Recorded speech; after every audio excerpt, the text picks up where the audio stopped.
तो आज वीडियो में होने वाला है लाइफ मैक्सिंग का एपिसोड 7, जिसमें हम फाइनली फेज 1 के हाफ से आगे पहुंच चुके हैं। यानी अब से हम बॉडी के बारे में बात करने वाले हैं कि कैसे तुम एक एस्थेटिक फिजिक और अच्छी बॉडी स्ट्रक्चर को अचीव कर पाओगे। देखो, सबसे पहली बात तो इसमें कुछ मैटर नहीं करता कि तुम कर रहे हो या नहीं, लाइक एक्सरसाइजेज वगैरह। मेन चीज़ है तुम्हारी कंसिस्टेंसी और तुम्हारा आई मीन टू से कि तुम्हें उसे फॉलो करना ही होगा। अगर तुम थोड़े दिन फॉलो करोगे फिर छोड़ दिया, फिर बीच में दोबारा करने लग गए, तो उसका कोई महत्व नहीं बनेगा। अब इस पार्ट में मैं बॉडी के लिए तुम्हें कुछ भी नहीं बताने वाला। बॉडी के लिए मैं बताऊंगा अगले वाले पार्ट से। अभी मैं तुम्हें कुछ बेसिक चीज़ों के बारे में बताता हूँ, जो कि है रनिंग। सबसे पहली बात, रनिंग बहुत इंपॉर्टेंट है। डेली थोड़ा बहुत ज़रूर भागो, 3-4 किलोमीटर से चालू करो और फिर इसे इंक्रीज़ करते रहो। मिनिमम तुम्हें 30 मिनट तो भागना ही है डेली, मतलब रन करना है एक कांस्टेंट स्पीड पर, ताकि तुम्हारे जो ब्लड रेट वगैरह है, मतलब ब्लड प्रेशर वगैरह, और साथ में तुम्हारी हाइट वगैरह भी इंक्रीज़ होती है इससे। मतलब कहीं ना कहीं कुछ एक्सटेंड तक, वैसे तो मेनली जेनेटिक्स में, मतलब जीन्स पर डिपेंड करती है। मतलब सीरियसली रनिंग के बहुत ज़्यादा फ़ायदे हैं, तो ये तो ज़रूरी करना है तुम्हें। और उसके बाद अगर हम बात करें नेक्स्ट चीज़ की, तो वो है मेडिटेशन।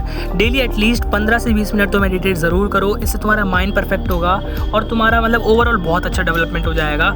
और ये बहुत ज़्यादा इंपॉर्टेंट है तुम्हारे लिए। डेली करो 15 मिनट तो एटलीस्ट। जिन लोगों को स्लीप की प्रॉब्लम होती है वो इसे ज़रूर करें, उससे काफ़ी ज़्यादा तुम्हारे लाइक फ़ायदे देखने के लिए मिलेंगे। तो ये दो चीज़ें जो हैं बहुत ज़्यादा इंपॉर्टेंट। उसके बाद तीसरी चीज़ जो कि सबसे ज़्यादा इंपॉर्टेंट है, वो है तुम्हारी डाइट। टू बी ऑनेस्ट भाई, विदाउट डाइट तुम कभी एक अच्छी फिजिक अचीव ही नहीं कर पाओगे। लिटरली 50 to 60% जो रोल होता है वो डाइट का ही होता है, पर वो डिपेंड करता है तुम्हारे एम पर। अगर तुम एक नॉर्मल फिजिक या फिर अच्छी बॉडी रखनी है, मतलब जो बिल्कुल एकदम परफेक्ट ह्यूमन वाली होती है, या फिर तुम्हें बहुत ज़्यादा मसल गेन करना है, यानी कि बहुत ही अच्छी बॉडी बनानी है, तो वो डिफरेंट होता है दोनों के लिए। अगर तुम्हें नॉर्मल फिजिक रखनी है तो उसके लिए तुम्हारा जो प्रोटीन कंटेंट है वो कम होगा, और अगर बहुत ज़्यादा है तो मतलब बहुत ज़्यादा मसल गेन करना है तो प्रोटीन कंटेंट अपने वेट के हिसाब से वो इतना ही ज़्यादा हो जाएगा। अगर तुम्हें तुम्हारे वेट का प्रोटीन कंटेंट फाइंड करना है डेली का, तो तुम ChatGPT पे अपना वेट और हाइट लिख देना, वो उसके थ्रू बता देगा कि तुम्हारा दिन का प्रोटीन कंटेंट क्या होना चाहिए।